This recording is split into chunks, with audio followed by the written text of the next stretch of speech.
Nunca pensé que estaría aquí contándoles esto así, tan de frente, tan real. Siempre fui de las que solo leía las historias de los demás, esas confesiones que te llegaban al alma, ¿saben? Pero hoy soy yo la que necesita soltarlo, la que necesita poner esto en palabras. Es la primera vez que me atrevo a desenterrar esto, a revivir ese día que lo cambió todo. Antes de empezar, quiero pedirles algo muy especial. Si esta historia les toca el corazón, por favor, dejen su me gusta en este video. Y si no lo han hecho todavía, suscríbanse al canal. Nuestra meta es llegar a los 100,000 inscritos este mes, y cada suscripción cuenta muchísimo para lograrlo. También me encantaría leer sus pensamientos. Así que déjenme un comentario aquí abajo contándome qué les pareció. Ahora sí, prepárense, porque esto es crudo, es real, y me duele contarlo, pero siento que tengo que hacerlo. Ese día me tocó fondo, pero también fue el día en que mi vida, la de mi hija y la mía, dio un giro que jamás imaginé. Hola a todos. Nunca pensé que estaría escribiendo esto aquí, sinceramente. Siempre fui de las que leía sus historias, las de ustedes, las confesiones que ponían el alma al desnudo. Sentía ese nudo en el pecho con cada relato, cada corazón roto o remendado. Pero hoy soy yo la que necesita soltarlo, la que necesita contarlo, como si al hacerlo, al fin, pudiera entender por completo todo lo que viví. Es la primera vez que me atrevo a poner esto en palabras así, tan directamente. Mi nombre es Laura Vega. Soy enfermera y por encima de todo, soy la mamá de Clara. Mi pequeña, mi luz, mi todo. En ese entonces, Clara tenía 7 años. 7 años de risas contagiosas, de dibujos que llenaban la nevera, de abrazos de esos que te desarman. Era una niña llena de vida, de esas que iluminan cualquier habitación con solo entrar. Nuestro mundo era simple, quizás un poco apretado con la plata, pero desbordaba amor. Éramos ella y yo contra el mundo y eso nos bastaba. Pero hace un tiempo, ese mundo se hizo añicos. Se desmoronó por completo. Recuerdo ese día con una claridad que me asusta. La luz fría del hospital, ese olor inconfundible a desinfectante que te taladra la nariz. La voz del médico, todo se mezcló en un zumbido ensordecedor en mi cabeza. Leucemia agresiva, dijo. Esas 2 palabras me perforaron el alma. Me la desgarraron en 1000 pedazos. Después vinieron los detalles, esas estadísticas que te congelan la sangre, la esperanza que se escurría de entre mis dedos con cada frase que él pronunciaba. Mi Clara, mi pequeña, se estaba marchitando. Necesitaba un tratamiento experimental. Uno que costaba, mi voz se quiebra al recordarlo, 50 millones de pesos. Y no había tiempo. Nos dieron menos de 48 horas. 48 horas para conseguir esa fortuna. Clara no podía ni pensarlo. Me sentía como en una película de terror. Una pesadilla horrible de la que no podía despertar. ¿50 millones de pesos? ¿En 48 horas? Yo, una enfermera. Con un sueldo modesto, sin un peso ahorrado, sin nadie que pudiera ayudarme con semejante cantidad. ¿Cómo iba a conseguir eso? Sentía un nudo tan grande en la garganta que me ahogaba. Mi mente corría a 1000 por hora, buscando soluciones desesperadas. Pero no encontraba nada. Solo paredes, todas y cada una levantadas por la cifra inalcanzable. Era un abismo. Fui a casa, me senté en la cama de Clara. Ella dormía, ajena a todo. Le acaricié el pelo, las mejillas. Estaba tan pálida, tan frágil. En ese momento, no existía nada más que ella y su necesidad de vivir. No había límites para lo que una madre haría por su hijo. Absolutamente ninguno. Me lo repetía una y otra vez, intentando convencerme. Pasé la noche en vela, con el corazón encogido. Con un miedo que me carcomía por dentro. Busqué cualquier alternativa. Pedí préstamos, llamé a cada persona que conocía, busqué en internet fundaciones que ayudaran a niños con cáncer, nada. Las horas pasaban, y esas 48 horas que nos habían dado, se sentían como minutos que se escurrían entre mis dedos, llevándose consigo la vida de mi hija. Y Clara se estaba debilitando, lo notaba en su respiración, en su piel, en todo. La desesperación me consumió por completo. En un momento de pura locura, de dolor insoportable, se me ocurrió la idea más descabellada que podía tener mi mente, la más humillante. Recordé haber oído historias, rumores. La gente hacía cosas impensables cuando la vida de sus hijos estaba en juego. Cosas de las que nunca creí ser capaz. Y yo, me di cuenta, era una de esas personas. Me vestí con la mejor ropa que tenía. Un vestido negro que guardaba para ocasiones especiales. Y salí de casa. Mis manos temblaban mientras manejaba hacia el centro de la ciudad. Mi destino, un hotel de lujo, uno de esos, donde sabes que la gente tiene dinero de sobra. Mi plan era simple, y a la vez, el más difícil y vergonzoso que jamás había concebido, ofrecer mi compañía por una noche, a cambio de los 50 millones de pesos. El estómago se me revolvía solo de pensarlo. Las náuseas eran incontrolables. Pero Clara lo valía todo. Mi dignidad, mi orgullo, mi vergüenza, todo pasaba a un segundo plano si se trataba de su vida. Entré al bar del hotel. El ambiente era tenue, con luces bajas, música suave que sonaba a lo lejos. Me sentía completamente fuera de lugar, como un pez fuera del agua. Mis manos sudaban, mi corazón latía con fuerza contra mis costillas, casi haciéndolas doler. Tomé asiento en la barra, pidiendo algo que ni recuerdo haber bebido. Cada segundo era una agonía, una tortura. Levantaba la mirada, intentando identificar a alguien que pudiera parecer dispuesto a algo así. Es increíble lo que la desesperación te hace pensar, lo que te empuja a considerar. Mientras mi mente divagaba entre la vergüenza, la urgencia y el miedo, sentí una mirada. Alcé la vista lentamente y lo vi. Estaba sentado solo en una mesa, un hombre. Su rostro era atormentado. No parecía estar disfrutando del lujo que lo rodeaba. No, en sus ojos había una tristeza profunda, una especie de soledad que me llamó la atención. Vestía caro, se notaba que tenía mucho dinero, pero no era la imagen del tipo depredador que esperaba encontrar. Ese hombre que solo pensaba en sí mismo. Era distinto. Demasiado distinto. Nos miramos por unos segundos que se sintieron eternos, como si el tiempo se hubiera detenido solo para nosotros. Luego, él se levantó y caminó lentamente hacia la barra, tomando asiento a mi lado. Su voz era grave, tranquila, pero se sentía una especie de cansancio en ella. Hola, dijo, sin más. Era Mateo Herrera. En ese momento, yo no sabía quién era, solo que su mirada me conmovía de una manera extraña, inexplicable. Me sentía tan rota, tan al límite, que las palabras simplemente empezaron a salir de mí. Le conté mi historia, mi desesperación, la enfermedad de Clara, la necesidad urgente de ese dinero. Las palabras salían a borbotones, entre lágrimas que no podía contener, sin filtros, sin pensar. Estaba tan desesperada que ya no me importaba mostrar mi vulnerabilidad a un completo extraño. Le conté mi plan, la razón por la que estaba allí, la humillante oferta que estaba a punto de hacer. Mis mejillas ardían de vergüenza. Pero no podía parar. Él me escuchó, en silencio, con una atención que me sorprendió.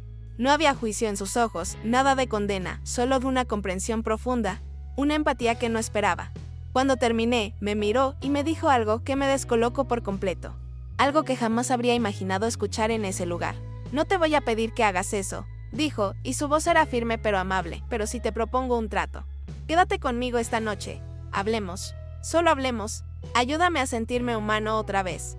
A cambio, te daré el dinero para el tratamiento de Clara. Me quedé helada. ¿Solo hablar? ¿Sentirse humano? Mi mente, tan enfocada en lo físico, en la transacción que esperaba, en la vergüenza, no podía procesar algo tan diferente. Él vio mi confusión y continuó. Me habló de su hermana menor, Lucía. Murió hace años, me dijo, por la misma enfermedad que tenía Clara. Su voz se quebró un poco al pronunciar el nombre de ella y vi el dolor en sus ojos. Ese mismo dolor que yo sentía por mi hija. Me explicó que, desde la muerte de Lucía, se había aislado del mundo. Había perdido la capacidad de conectar, de sentir. Era un hombre con una fortuna inmensa, pero vacío por dentro, me confesó. Y mi historia, mi desesperación, mi amor por mi hija, lo había tocado de una manera que nada más había logrado en años. Necesitaba esa conexión, esa chispa humana que yo, en mi dolor, sin darme cuenta, le había ofrecido. La propuesta era tan extraña que, por un momento, dudé. ¿Era una trampa? ¿Podía confiar en él? Pero no tenía nada que perder y mi hija lo necesitaba. No había otra opción. Acepté. Pasamos la noche hablando. Horas y horas. El tiempo se desdibujó. Le conté sobre Clara, sobre sus sueños para ella, sobre mi vida como madre soltera, sobre mis miedos más profundos. Él me habló de Lucía, de la culpa que sentía por no haber podido salvarla, del vacío inmenso que había dejado su ausencia en su vida, de la presión de su familia, de su vida como millonario, que para muchos sería un sueño. Pero para él era una jaula dorada, un aislamiento. No hubo insinuaciones, ni toques inapropiados. Solo conversación, pura y sinceramente humana. Me sorprendió la facilidad con la que conectamos, como si nos conociéramos de toda la vida. Había una vulnerabilidad en él que contrastaba brutalmente con su imagen de millonario imponente. Y yo, que llegué dispuesta a venderme por la vida de mi hija, terminé abriéndome de una forma que nunca habría imaginado con un completo extraño. Compartimos risas, algunas lágrimas contenidas y momentos de silencio cómodo, de esos que solo tienes con las personas que realmente entienden. Era surrealista, increíble. Al amanecer, la luz entraba por los grandes ventanales del hotel. Estábamos agotados, pero extrañamente nos sentíamos más ligeros, como si nos hubiéramos quitado un peso enorme de encima. Él se levantó, me miró a los ojos. Gracias, Laura, dijo. Su voz sonaba diferente, más viva. Luego, sacó su chequera, firmó un cheque por 50 millones de pesos. Sin dudarlo, sin una sola palabra más, sin un reproche. Me lo entregó. Mis ojos se llenaron de lágrimas. No de vergüenza, no esta vez, sino de una inmensa gratitud. Agradecimiento por su comprensión, por su generosidad, por haberme visto más allá de mi desesperación, por haberme salvado. Gracias, Mateo, apenas pude murmurar. La voz se me ahogaba en la emoción.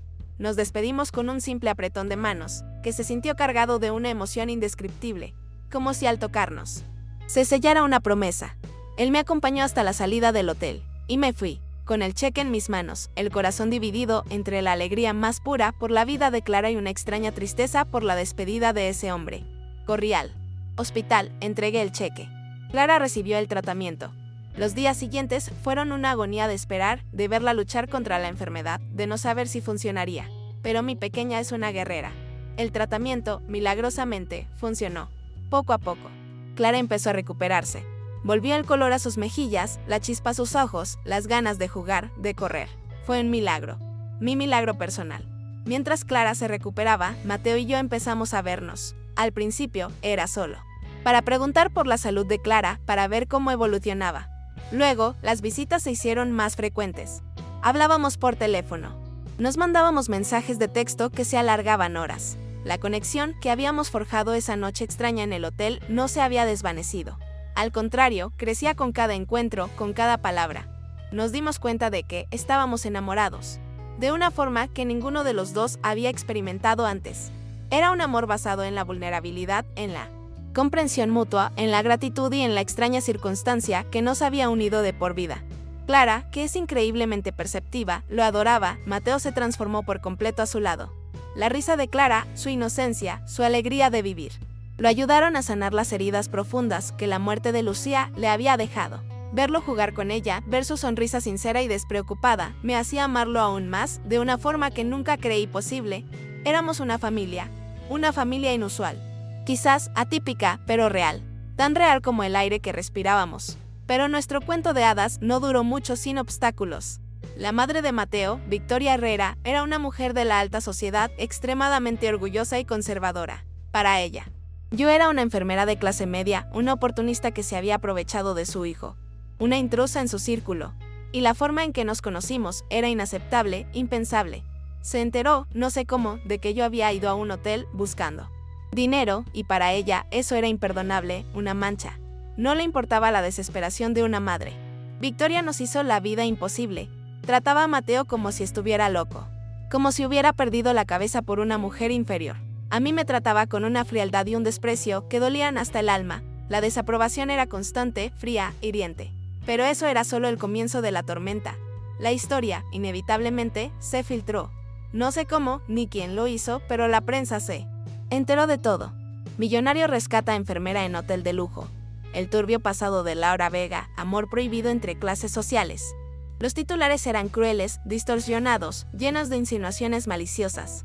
Se hablaba de una noche de compañía, de favores, insinuando lo peor, sin entender la verdad de lo que había pasado entre nosotros. Nuestro amor, puro y sincero, se convirtió en un escándalo mediático. Las cámaras nos seguían a todas partes. Los reporteros acechaban en la puerta de mi casa, en el hospital. La gente murmuraba, me señalaba en la calle con desprecio. Clara, mi dulce Clara, empezó a notar algo. Me preguntaba por qué la gente nos miraba raro. ¿Por qué mamá salía en la televisión y las noticias hablaban de ella? Ver el rostro confundido y triste de mi hija fue la gota que derramó el vaso. No podíamos seguir así. Mateo y yo hablamos.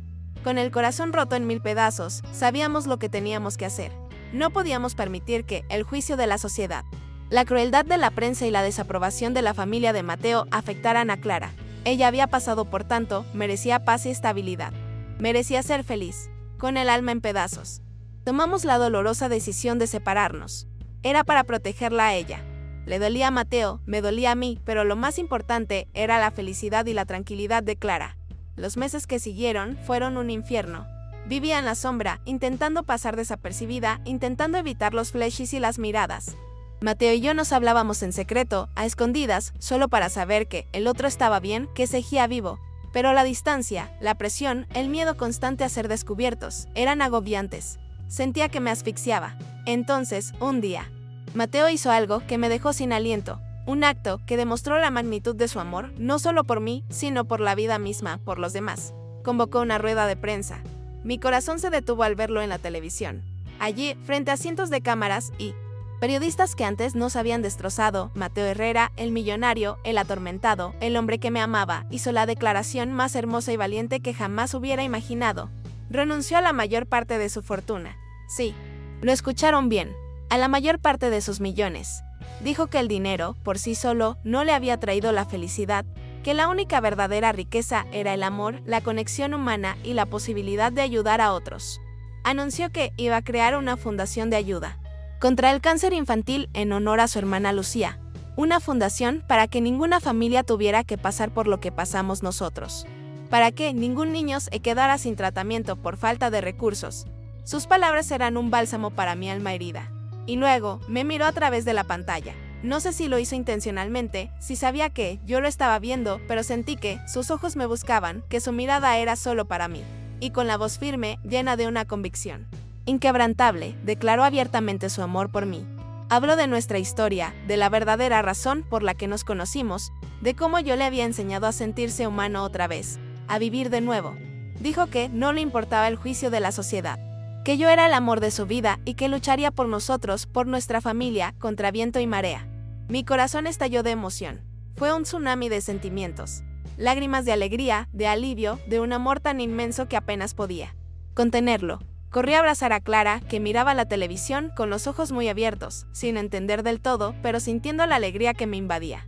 Aquel día, la vida nos dio una segunda oportunidad. El gesto de Mateo cambió todo. La opinión pública, sorprendentemente, se volvió a nuestro favor. La gente vio su nobleza, su sacrificio, su corazón. La prensa, antes sensacionalista, empezó a hablar de su generosidad, de su amor verdadero, de su valentía. La fundación se convirtió en un éxito rotundo, salvando vidas, dando esperanza a miles de familias. Victoria, su madre, finalmente entendió. Vio a su hijo transformado, feliz por primera vez en años, ya no atormentado. La rigidez de su corazón se ablandó y poco a poco nos aceptó. Mateo y yo nos reunimos. Ya no había nada que nos detuviera. Sin vergüenza, sin miedo, sin secretos. Solo amor. Un amor que había nacido en la desesperación más profunda y había crecido en medio de la adversidad. Hoy, años después, somos una familia. Clara está sana, feliz y fuerte. Mateo es el padre más increíble que una niña podría desear y su fundación es un legado de amor que crece día a día. Yo sigo siendo enfermera, pero ahora también dedico gran parte de mi tiempo a la fundación, ayudando a otras familias a no pasar por lo que yo pasé. Mirando hacia atrás, a ese día en el hotel, a esa decisión desesperada que me hizo tocar fondo, a ese encuentro con un hombre atormentado que, sin saberlo, me estaba esperando, no puedo evitar sentir un nudo en la garganta. Fue el día más aterrador de mi vida. Sin duda, el que me puso de rodillas, pero también fue el día en que conocí al amor de mi vida. Al hombre que no solo salvó a mi hija, sino que me salvó a mí también. Me enseñó que el amor verdadero no tiene precio, que no conoce de prejuicios ni de clases sociales, y que está dispuesto a sacrificarlo todo por la felicidad del otro. Que incluso de la oscuridad más profunda, de las situaciones más desesperadas, puede florecer la luz más brillante. Y por eso, por todo eso, siempre estaré agradecida.